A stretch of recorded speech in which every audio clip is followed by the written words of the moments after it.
बोलिए शंकर भगवान की जय। राजा दक्ष यज्ञ रचा रहे हैं और सती मैया भोले से बोल रही हैं, भोलेनाथ से कि हे भोलेनाथ मैं अपने घर जाऊंगी। तो भोलेनाथ उन्हें समझा रहे हैं कि बगैर बुलावा जाने से वहां आदर नहीं होगा, तो मत जाओ। तो गौरा जी नहीं मान रही हैं और भोले जी उन्हें समझा रहे हैं। तो इस भजन के माध्यम से आप सुने कि उन्हें कैसे समझा रहे हैं और बताएं कि आपको ये भजन कैसा लगा। मेरे नाथ मुझे घर जाने दो, मुझे बाबुल के घर जाना।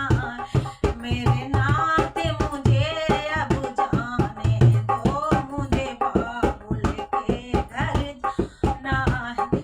मुझे बाबुल के घर जाना है, मुझे बाबुल के घर जाना है। मेरे नाथ मुझे घर जाने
विष्णु